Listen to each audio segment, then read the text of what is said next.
ముఖ్యంగా ఈ political party ఇవన్నీ పెట్టడానికి చాలా చిన్న వయసులో అసలు నన్ను ప్రభావితం చేసింది అంటే అన్యాయం, సమాజం పట్ల అన్యాయం, ఇవన్నీ నాకు అనుభవంలోకి వచ్చినవి. చాలా చాలా సందర్భాలు చెప్పాను. స్త్రీ తాలూకు భద్రత, ఆడపిల్లల భద్రత.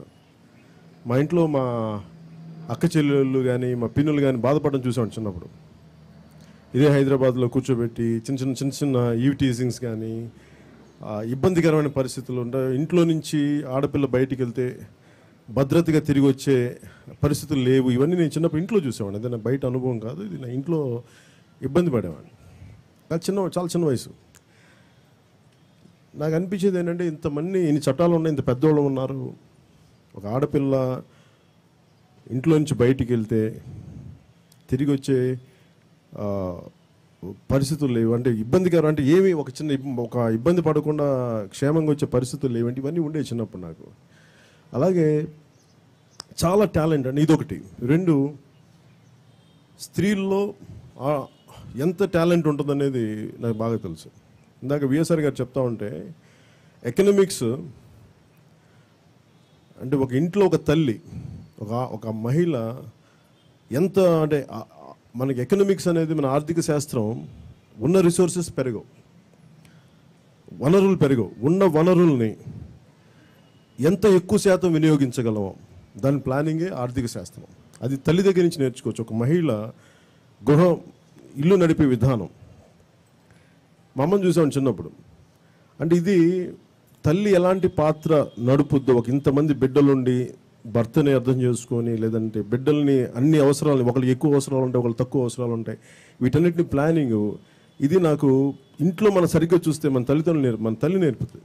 వంటగదిని చేసే విధానం చూస్తే, మనం ఈ మధ్యన సభలో కూడా చెప్పింది ఏంటంటే, ఒక తల్లి వంటింట్లో మనకు లిమిటెడ్ బడ్జెట్. ఎందుకంటే చిన్నప్పుడు మా ప్రభుత్వ ఉద్యోగం కుటుంబాలు కాబట్టి ఒకసారి ఇంట్లో బయట నిలబెట్టేసేవాళ్ళు స్కూల్ ఫీజులు కట్టకపోతే.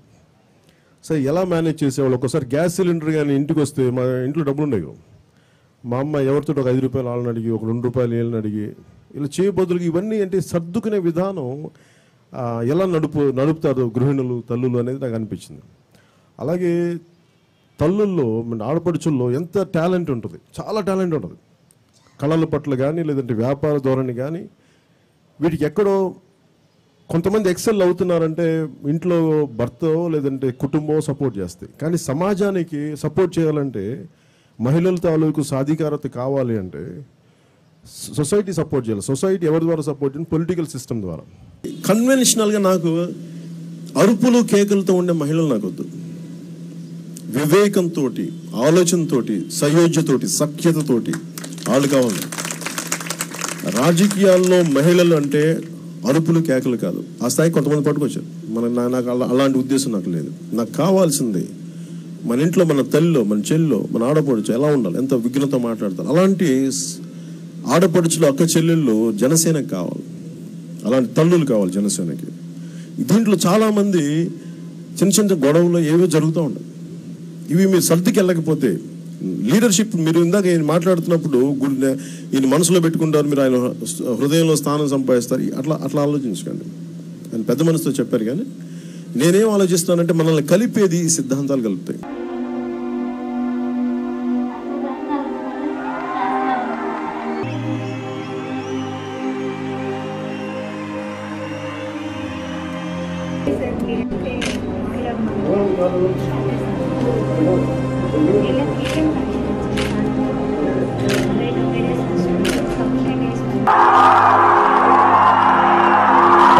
పోలీస్ శాఖ వారికి పేరున మీరు ఇచ్చేయండి, నలిగిపోతున్నారు మీరు.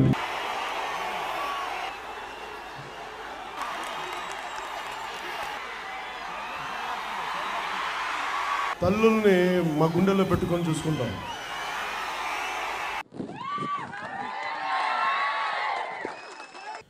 నేను చాలాసార్లు 2-3 సందర్భాల్లో కూడా చెప్పాను. నా చిన్నప్పటి నుంచి మొన్న నేను ఏదో షూటింగ్కి వెళ్ళాను. ఇప్పుడు పంజాబ్ షూటింగ్ అనుకుంటా, కేరళలో ఎక్కడ షూటింగ్ చేస్తూ ఉంటే నాతో పాటు పాపం చాలామంది బ్యాక్గ్రౌండ్ ఉన్న పాప అమ్మాయిలు అందరూ యాక్ట్ చేస్తూ ఉంటే ఒక సమూహం వచ్చి దాంట్లో కొంతమంది విమెన్ కూడా ఉన్నారు, అందరూ ఉన్నారు, కూర్చోబెట్టి ఆల్మోస్ట్ వాళ్ళు ఎక్కడ ఉన్నారంటే ఇక్కడ ఉన్నారు అమ్మాయిల దగ్గర, నేనున్నాను పక్కన, పోలీసు ఉన్నారు, ఏమున్నారు అందరు చూస్తూ ఉంటే ఒక 200 మంది ఉన్నారు. వాళ్ళు భయపెట్టేస్తున్నారు వాళ్ళని. అంటే భయపెట్టడం అంటే ఏం చేస్తుంది, చెయ్యి ఇంకొకటే వేయట్లేదు అంతే, ముఖాలు ఇక్కడ పెట్టున్నాను. ఇప్పుడు మన మైక్ దగ్గర ఎక్కడ ఉందో అమ్మాయిల ముఖాలు ఎలా, నా ముఖాలు ఎలా ఉందో చూస్తూ ఉన్నాను. నాకు అనిపించింది ఇన్ని రోజులకి ఇన్ని సంవత్సరాలు ఇంత పట్టపగలు కూడా వీళ్ళేంటి ఇట్లా ప్రవర్తిస్తున్నారు అనుకున్నాను. లిటిల్ అప్పుడు ఏం అంటే అప్పుడు నేను చూస్తున్నాను ఇంకోసారి, నాకు తెలుసు అలాంటి అనుభవాలు షూటింగ్లో ఉంటాయి. నేను చాలాసార్లు ఎందుకు కొడతాను షూటింగ్స్లో అంటే, నిజం కొడతాను, ఫిజికల్ కొడతాను. ఎందుకు కొడతానంటే పోలీసుని పిలిచే టైం ఉండదు, పోలీసులు ఫోన్ చేసే టైం ఉండదు. నేను తమ్ముడు షూటింగ్ చేస్తున్నప్పుడు ఇలా ఎవరో హీరోయిన్ ఎవరో పాపం రిఫ్రాఫ్ ఎవరో వచ్చి ఎదురుగా కూర్చొని ఇలా చూస్తాడు, ఏం చేస్తాను నేను చూస్తూ ఉన్నాను. పక్కకి షూటింగ్ చేయాలంటే వాడు ఇంట్లో వాడు ఏదో మాట్లాడతాడు, లాగా కూడా కొట్టాను. అప్పుడు అందరూ చెట్టుకు పట్టేసి కొట్టారు. ఎందుకు జరుగుద్ది ఇలాంటివి అంటే, ఎన్ని చట్టాలు ఉన్నా కానీ, ఎంత పోలీస్ వ్యవస్థ ఉన్నా కానీ సమాజం మేలుకోకపోతే, ఇప్పుడు మనం చుట్టుపక్కల నేను ఆ పని చేయకుండా ఉంటే ఏం జరుగుద్ది అంటే, ప్రతి ఒక్కడికి నా పరిధిలో నా షూటింగ్ వచ్చే ప్రతి ఆడపిల్లకి అభద్రతా భావం గురవుతుంది. నేను సినిమాలో 20 మందిని కొట్టి రియల్ లైఫ్లో ఒకనే పక్కిళ్ళు అంటాను భయపెడితే ప్రయోజనం ఏంటి, అయ్యా దరిద్రపు హీరోగిరి దేనికి అనుకుంటాను నేను.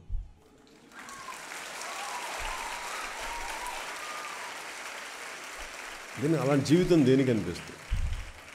సినిమాలో ఎలా డైలాగులు చెప్పి ఇలా చెప్పి రియల్ లైఫ్లో ఎలా అంటే బాబు కొంచెం ప్లీజ్ అమ్మా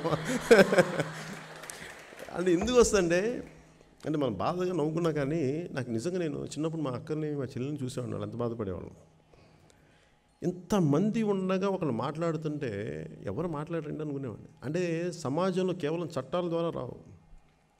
ఒక ఆడపిల్లని ఒకళ్ళు ఏడిపిస్తుంటే ఇలాంటివి ఉంటే సమాజం చుట్టుపక్కల వాళ్ళు 10 మంది చావు కొట్టేస్తారు, ఫిజికల్ కొడతారంటే కానీ మాట వినరు. అందువల్ల అడిగేవాళ్ళు కావాలి.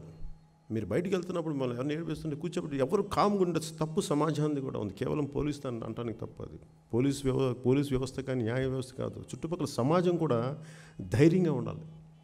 ఆ ధైర్యంగా ఉండాలి. దేనికి ఉండరు అంటానికి, బాబు వీళ్ళందరూ వెళ్ళిపోతే మళ్ళీ మన పోలీసు కేసులు అవుతాయి, పోలీస్ స్టేషన్కి వెళ్ళాలి, ఇవన్నీ ఏం చేయాలి అంటే, అలా కాకుండా ఒక రాజకీయ వ్యవస్థ, ఒక పొలిటికల్ చీఫ్ మినిస్టర్ స్థాయి వ్యక్తి కానీ ఒక బలంగా మీరు ఎదురు తిరగండి ఇలాంటి చూస్తే మీ మీద ఏమి ఉండవని ఒక మాట చెప్తే, ఆ భరోసా ధైర్యం ఇలాంటి ఎన్ని చట్టాలు తెచ్చినా కానీ ఆ భరోసా అది మినిమైజ్ చేస్తుంది. అందువల్ల ఇది ఖచ్చితంగా ఈ చట్టాలన్నీ కేవలం ఈ చట్టాలు ఎంతో కొంత సమాజం జాగృతం అవ్వాలి. కొంత చుట్టుపక్కల వాళ్ళకి ధైర్యం రావాలంటే ఆ ఇవ్వగలిగేది పొలిటికల్ లీడర్షిప్ ఇవ్వగలగాలి. వాళ్ళకి తెలియాలి కష్టం. ఎందుకంటే చాలామంది కుటుంబం, ఇప్పుడు నాకు కోపం ఎక్కడ ఉంటుందంటే, ఈ నిర్భయ చట్టం ఇవన్నీ అంటే మీకు ఢిల్లీలో జరిగితే కానీ మీరు మేల్కోరా అని మీ కళ్ళ ముందు జరగాల. అన్యాయం. బుద్ధి ఉందా మీకు అనిపిస్తుంది.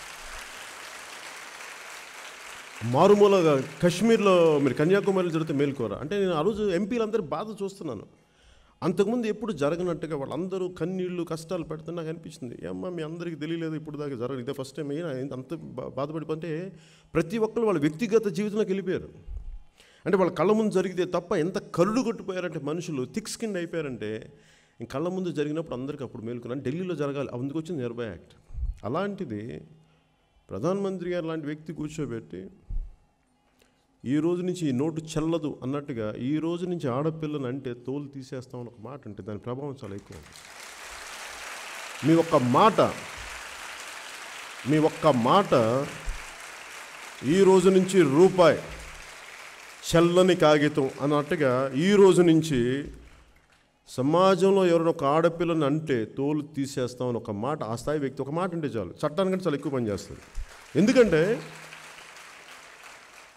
చాలామందికి గుండె ధైర్యం వస్తుంది. ప్రధానమంత్రి చెప్పాడు, ముఖ్యమంత్రి చెప్పాడు. వీళ్ళు అంటే ముఖ్యమంత్రి ఇలాంటి వేస్తాయి రాజకీయ నాయకులు చెప్పడానికి భయపడితే, వాడు మనవడైతే, వాడు మన ఎంపీ అయితే, మన ఎమ్మెల్యే అయితే, వాడు ఎమ్మెల్యే కొడుకు అయితే, వాడు ఎంపీ మనవడైతే మళ్ళీ మనకే కదా. ఎందుకంటే అలాంటి పరిస్థితులకు వెళ్ళరు. నేనేమంటానంటే, నీ సొంత కొడుకైనా కానీ సాగుకొట్టాను. ఆ స్థాయికి కానీ రాజకీయ నాయకులు రాకపోతే ఎన్ని చట్టాలు చేసినా మనం బాధపడాల్సి. అందుకని అలాంటి వ్యవస్థ, అలాంటి సమాజం రావాలని మనస్ఫూర్తి కోరుకుని నా ప్రయత్నం నేను చేస్తాను. నేను చిన్నప్పటి నుంచి చూస్తూనే ఉన్నాను. ఒక ఆడపిల్లని బయటికి పంపించాలన్నా, అక్క చెల్లెలతో బయటికి వెళ్ళాలన్నా, కుటుంబంతో బయటికి వెళ్ళాలనుకున్నా ముందు రక్షించుకోవడం పెద్ద పని అయిపోద్ది. ఇది నేను చిన్నప్పటి నుంచి ఒక తమ్ముడిగా చూశాను, ఒక అన్నగా చూశాను. ప్రతిసారి నాకు చాలా బాధ కలిగించే అంశం. మొన్నటి ఒక 2 సంవత్సరాల క్రితం కూడా నేను ఏదో వేరే ఊరికి, వేరే రాష్ట్రానికి నేను షూటింగ్కి వెళ్ళినప్పుడు కూడా నాతో పాటు పనిచేసే ఒక 40-50 మంది ఆడపిల్లల్ని రక్షించుకోవడం నాకు ఇబ్బంది అయిపోయింది. నాతో సహా కర్ర పట్టుకోవాల్సి వచ్చింది కొట్టడానికి. వాళ్ళ మీద అంత పాశవికంగా పట్టపగలు చూస్తుండగా ఆడపిల్లల మీదకి వాళ్ళు దాడి చేయడానికి ఇంతమంది 100 మంది పక్కన ఉండగా, 200 మంది యూనిట్ పక్కన ఉండగా కూడా ఒక 100 మంది యువకులు కానీ వాళ్ళందరూ వచ్చేసి మీద పడి చాలా అసభ్యానికి గురి చేసే పరిస్థితిలో ఉండగా యూనిట్ మెంబర్స్ నాతో సహా అందరం కర్రలు పట్టుకొని వాళ్ళకి రక్షణగా నిలబడాల్సి వచ్చింది. అలాంటిది మేమందరూ ఇంతమంది చూస్తుండగా ఇలాంటి పరిస్థితులు నాలాంటి వాడికి ఎదురైనప్పుడు అభంశవం తెలియని బాలికలు, ఏ ఆసరా లేని మహిళలు, రోడ్లు ఉద్యోగాలు చేసుకోవడానికి బయటకు వచ్చే ఆడపిల్లలు, ఆడబిడ్డల్ని జాగ్రత్తగా ఇంట్లోంచి బయటికి వెళ్ళి తిరిగి రావాలనుకునే తల్లిదండ్రులకి ఇవన్నీ చాలా భయం కలిగించే పరిస్థితులు ఇవన్నీ. ప్రతిసారి నిర్భయ యాక్ట్ కూడా రావడానికి ఎక్కడో ఢిల్లీలో జరిగితే కానీ స్పందన రాదు. ఆ ఎంపీలకు కూడా ఢిల్లీలో వాళ్ళ కళ్ళ ముందు జరిగితే తప్ప వాళ్ళకి మనసులో నుంచి వాళ్ళకి చలనం రాదు. ఈ రోజున కూడా మేము కోరుకునేది, జనసేన బలంగా పోరాటం చేసేది, తిరిగి ఇలాంటి పరిస్థితులు రాకుండా ఉండాలి అంటే ఖచ్చితంగా కేనింగ్ పెట్టాలి. సింగపూర్లో ఇలాంటి పరిస్థితులకి పబ్లిక్ కేనింగ్ ఉంటుంది. మీరు డ్రంక్ అండ్ డ్రైవింగ్కి ఎలా అరెస్ట్ చేస్తున్నారో, ఈవ్ టీజింగ్ కానీ అసలు ఇలాంటివి ముందు ఆపాలి అంటే ముందు మనిషిలో భయం రావాలి. సమాజంలో మేము ఏం చేసినా చెల్లిపోద్ది. ఇది ఒక కులానికో, ఒక మతానికో, ఒక ప్రాంతానికో సంబంధం, దీన్ని పరిమితం చేయలేం. ప్రతి ఒక్కరికి దేశం నలుమూలలా, ప్రపంచం నలుమూల ఇదే సమస్య. అలాంటిది మన దేశంలో నిజంగా భయం రావాలి అంటే కేవలం చట్టాలకే భయపడ్డు. చుట్టుపక్కల ఒకరిని ఏదైనా చేస్తే ఆ చుట్టుపక్కల సమాజం వాళ్ళని చంపేస్తుంది, కొట్టేస్తుంది అన్న భయం లేకపోతే మటుకు ఈ అత్యాచారాలు ఇంకా ఎక్కువైపోతూనే ఉంటాయి. చాలాసార్లు చూస్తూ ఉంటాను, ఈ ఎంటర్టైన్మెంట్ ప్రపంచం, సినిమా ప్రపంచం ప్రభావితం చేస్తున్న ఒక 8 ఏళ్ల బాలిక ఇలాంటి దారుణ కృత్యానికి తన మీద ఒడిగట్టడానికి ఏ ప్రభావితం చేసి ఉంటుంది? ఈ దుర్మార్గులకి ఏ ప్రభావితం చేసి ఉంటుంది? ఇది సినిమాలకు సంబంధం లేదు, కళలకు సంబంధం లేదు. ఇది మనుషులు అని వాళ్ళకి జంతువులతో సమానం అంటారు. జంతువులు ఇంకా ప్రకృతి నియమాలకు లోబడిపోయి ఉంటాయి, లోబడి బతుకుతాయి. కానీ మనుషులు అలా కాదు. ఈ వాంఛ వీటిని నిజంగా అరికట్టాలంటే ఖచ్చితంగా ప్రభుత్వాలు, అన్ని రాష్ట్రాలు, అన్ని ప్రభుత్వాలు చాలా బలమైన చట్టాలు తీసుకురావాలి. చట్టాలు ఎక్కడితో స్టార్ట్ అవ్వాలంటే చాలా చిన్నవాటితో స్టార్ట్ అవ్వాలి. ప్రజాక్షేమం కోరే ఒక జనసేన పార్టీ వ్యవస్థాపకుడిగా ఇక్కడున్న మహిళలకి అండగా మేము మాట్లాడుతుంది ఏంటంటే, బలమైన చట్టాలు తెప్పించండి. మీరు మాట్లాడి తూతూ మంత్రాలు చట్టాలు కాదు. ఈ చట్టాలు కూడా చేసిన వాళ్ళకేమో చాలా బలహీనంగా పనిచేస్తాయి. మిమ్మల్ని దాన్ని డైల్యూట్ చేసేస్తారు చట్టాలు. అలాగే ఇలాంటి ముందు జరగకుండా మేము కోరుకుంటుంది ఏంటంటే, ఇది ప్రజల్లో స్పృహ రావాలి, దీని మీద ఖచ్చితమైన అవేర్నెస్ డెవలప్ చేయాలి. అందుకని మేము కోరుకుంటుంది కూడా చాలా బలమైన చట్టాలు కావాలి. ఎలాంటి చట్టాలు కావాలంటే, ఈ రోజున డ్రంక్ అండ్ డ్రైవింగ్లో డ్రైవింగ్ చేస్తే పట్టుబడితే మీరు ఎలాంటి కౌన్సిలింగ్ ఇస్తున్నారో, ముఖ్యంగా ఈవ్టీసీ నుంచి కానీ స్టార్ట్ చేయగలిగితే వాళ్ళకి నేను కోరుకునేదండి, ఇలాంటి దారుణాలు జరిగినప్పుడు ప్రజలు ఇలాంటి వాళ్ళని ఎదురు తిరిగి కొట్టేస్తే వాళ్ళ మీద ఎలాంటి ఆరోపణలు, వాళ్ళ మీద ఎలాంటి కేసులు కూడా ఉండకూడదు. అలాంటి స్థాయిలో కానీ ప్రభుత్వాలు స్పందించి, అలాగే ఇలాంటి పరిస్థితుల్లో ప్రభుత్వాలను కూడా మేము కోరుకుంటుంది ఏంటంటే, ఒక న్యాయమూర్తి కూడా వీళ్ళని మర్మాంగాలను కోసేయాలని చెప్పేసి ఇలాంటి మాట్లాడుతున్నప్పుడు దాని బదులు మేము కోరుకుంటుంది కూడా కేరింగ్ పెట్టండి. సింగపూర్ తరహాలో ఒక ఆడపిల్లల్ని ఏడిపించిన, మానసికమైన అత్యాచారాలు చేసిన, ఎలాంటివి చేసినా సరే ఒక కేరింగ్ అనే పరిస్థితిని ఈ దేశంలో అవసరం అవుద్ది. ఎంతసేపు మనం గాంధీగిరి దేశానికి అవసరం, అహింస పరమో ధర్మ అంటాం, ఒకవైపు ముక్కుపచ్చలాంటి పసిబాలికల మీద దాడి చేస్తున్నప్పుడు ఊళ్ళు వదిలి వెళ్ళిపోయే పరిస్థితి ఉంది. కానీ ఎవరైతే దుర్మార్గాలు చేస్తున్నారో వాళ్ళకి శిక్ష పడే పరిస్థితులు లేవు. అందుకని జనసేన పార్టీ తరఫున, తెలుగు ప్రజలందరి తరఫున మేము కోరుకుంటుంది కేంద్ర ప్రభుత్వానికి, రాష్ట్ర ప్రభుత్వాలు, తెలంగాణ రాష్ట్ర ప్రభుత్వానికి కానీ ఆంధ్రప్రదేశ్ రాష్ట్ర ప్రభుత్వానికి ముందు మీరు ఇనిషియేట్ తీసుకొని చాలా బలమైన చట్టాలను తెప్పించండి. ఒక బిడ్డ ఇంట్లోంచి బయటకు వెళ్తే తండ్రి తల్లిదండ్రులు క్షేమంగా మా బిడ్డ ఇంటికి వస్తాను సమాజాన్ని మీరు నిర్మించాలి. గాంధీ గారు కోరుకున్నట్టుగా అర్ధరాత్రి ఆడ తిరిగితే స్వాతంత్రం అన్నారు. ఈరోజు పసిపిల్లలు కూడా పగలు తిరగలేని పరిస్థితుల్లో ఉన్నప్పుడు దీనికి ప్రభుత్వాలు ఏం మాట్లాడతాయి, ఏం చేస్తాయి? దీనికి శాసనసభ్యులు కూడా, పార్లమెంటు సభ్యులు కూడా దీనికి బలంగా మీరు మాట్లాడాలి. దీని మీద జీతాలు తీసుకుంటే సరిపోదు, మీరందరూ దీనిపైన ప్రతి ఒక్కరూ స్పందించాలి. దీనిపైన బలమైన చట్టాలు ఎలా తీసుకొస్తారు, దీని మీద చర్చలు జరగాలి అసెంబ్లీలో కానీ పార్లమెంట్లో కానీ. ఇవన్నీ చేయనప్పుడు ఖచ్చితంగా ప్రజలు వాళ్ళకి తీసుకుని వెండెట్టా చేసేస్తారు, చట్టాలను వాళ్ళ చేతుల్లో తీసుకుంటారు. అలా తీసుకున్నప్పుడు వాళ్ళ ఆత్మరక్షణార్థం ఎవరన్నా సరే ఇలాంటి ఎదురుదాడులు జరిగినప్పుడు వాళ్ళ మీద కేసులు పెడితే జనసేన వాళ్ళకి అండగా మద్దతుగా ఉంటుందని తెలియజేసుకుంటాం. అమ్మాయి డ్రగ్స్ ఇచ్చి గుడిలో టెంపుల్లో జరిగింది సార్. ఇప్పటివరకు ప్రైమ్ మినిస్టర్ని ఎంతమంది రిక్వెస్ట్ చేస్తున్నా సోషల్ మీడియా ప్లాట్ఫామ్ నుంచి ఇప్పటివరకు స్పందించలేదు. ఖచ్చితంగా ప్రధానమంత్రి గారు స్పందించి తీరాలి. ప్రధానమంత్రి గారు ఇది ప్లీజ్ ఇది ఒక మతానికి సంబంధించింది కాదు, ఒక కులానికి సంబంధించింది కాదు. ఒక ఆడపిల్లకి, ఒక ముక్కు పచ్చలాని పసిబిడ్డకి జరిగిన అన్యాయం. ఇది మాట్లాడితే మాకేమైనా పార్టీలకు సంబంధించింది కాదు, మానవత్వం మీద జరిగిన దాడి, పాశవికమైన దాడి. దీనిని కానీ మీద ప్రధానమంత్రి గారు కానీ మిగతా కేంద్ర మంత్రులు కానీ రాష్ట్రానికి సంబంధించిన మంత్రులు కానీ ఒకే గళం వినిపించకపోతే తప్పుడు సంకేతాలు వెళ్తాయి. అంటే మీరు స్పందించినప్పుడు ఎవరైతే చేశారో ఆ పర్పెట్రేటర్స్కి మీరు వాళ్ళకి అండగా ఉండాలని అనుకోవాల్సి వస్తుంది. అందుకని ఇప్పటికైనా సరే ప్రధానమంత్రి గారు కానీ కేంద్రంలో ఉన్న మంత్రులందరూ గారి దీని మీద స్పందించి తీరాలి. ఇది ఒక్క మతాన్ని మీద చేసిన, ఎవరి మీద చేసిన ఈ దాడి చాలా హేయమైన దాడి. ఇది దారుణంగా ఖండిస్తున్నాం మేము. మాకు చాలా అత్యంతగా హేయమైన చర్య, మాకు చాలా బాధగా. ఆడబిడ్డ పుట్టిందంటే లక్ష్మి పుట్టింది అనుకోవాలి మనం, లక్ష్మీదేవి. అలాంటి లక్ష్మీదేవికి, అలాంటి దుర్గాదేవిని కాపాడుకోవాలంటే చట్టసభల్లో 33% రిజర్వేషన్లని సపోర్ట్ చేస్తామని మేనిఫెస్టోలో నేను పెట్టబోతున్నాను. నేను ఎందుకు పెట్టాలంటే ఈ రోజున మన జూనియర్ కాలేజెస్ వెళ్ళండి, ఆడపడుచులను అడగండి, అమ్మ మీకు టాయిలెట్స్ ఉన్నాయా మనకి కాలేజీల్లో అంటే మరి దాన్ని అర్థం చేసుకునే వాళ్ళు ఎవరు? మగవాళ్ళు టాయిలెట్కి వెళ్ళాలంటే వాడికి ఈజీ. మరి ఆడపిల్లలు వాళ్ళ ఆత్మగౌరవాన్ని కాపాడుకొని టాయిలెట్స్ కూడా లేని పరిస్థితిలో చట్టసభల్లో మాట్లాడగలిగే వాళ్ళు మగాళ్ళందరూ చట్టసభలో కూర్చుంటే ఆడపడుచు తాలూకు సమస్య మగవాడికి అర్థమవుద్ది, ఆడపడుచుకి అర్థమవుద్ది. అందుకు నిన్న అందరూ అంటున్నారు ఇది రాష్ట్ర పరిధిలో లేదు, ఆడపడుచు రిజర్వేషన్. మాకు తెలియదేమో, చదువుకోకుండా వచ్చావా? మాకు తెలుసు, కానీ అన్ని కేంద్ర పరిధిలోనే ఉంటాయి. కానీ మేము కేంద్ర ప్రభుత్వం మీద ఒత్తిడి తెచ్చి 33% తల్లులకి, ఆడపడుచులకి చట్టసభల్లో ప్రాతినిధ్యం కల్పించకపోతే భారత్ మాతాకి జయ అనే నినాదమే వ్యర్థమవుద్ది. భారత మాత అంటాం, అలాంటి మాతని కన్నా, అలాంటి మాత కన్నా ఆడపడుచులందరికీ మనం గౌరవం ఇచ్చి వాళ్ళని చట్టసభల్లోకి మనం ప్రాతినిధ్యం కల్పించకపోతే నిష్ప్రయోజనం అవుతుంది. అందుకనే జనసేన మొట్టమొదటిగా దండం చేసేది ఆడపడుచులకి, మహిళలకి, తల్లులకి, పసిబిడ్డలకి, ఆడకూతుర్లకి.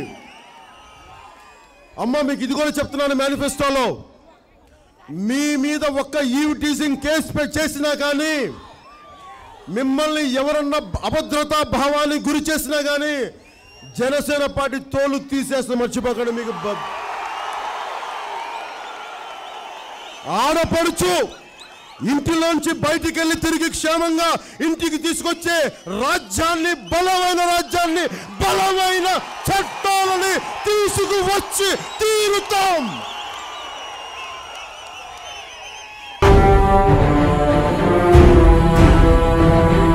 వంట చేసే ఆడపడుచుకి అండగా ఉండాలని చెప్పి ఉచిత సిలిండర్ పథకాన్ని మేనిఫెస్టోలో పెట్టాను.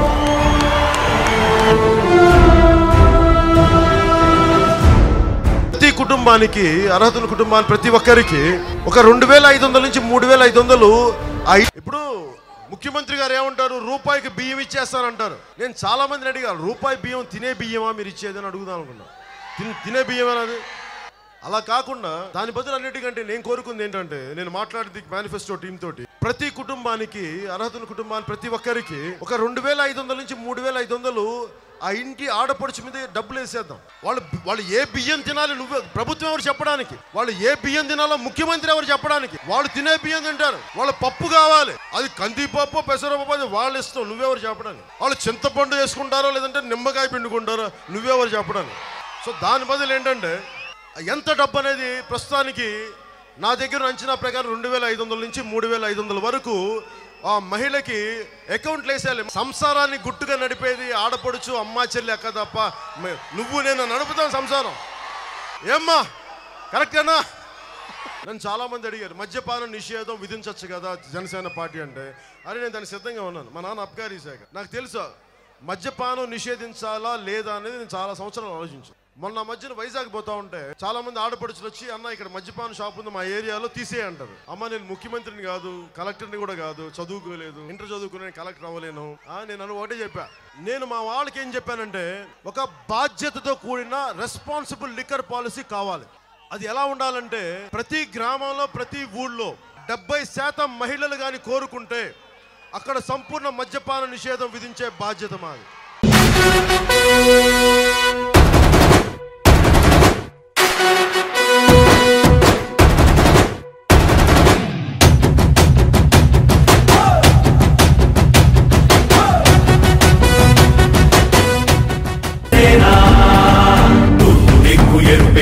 మార్పు కొరకు తల ఎత్తి ప్రశ్నించే హక్కే ఈ జనసేన.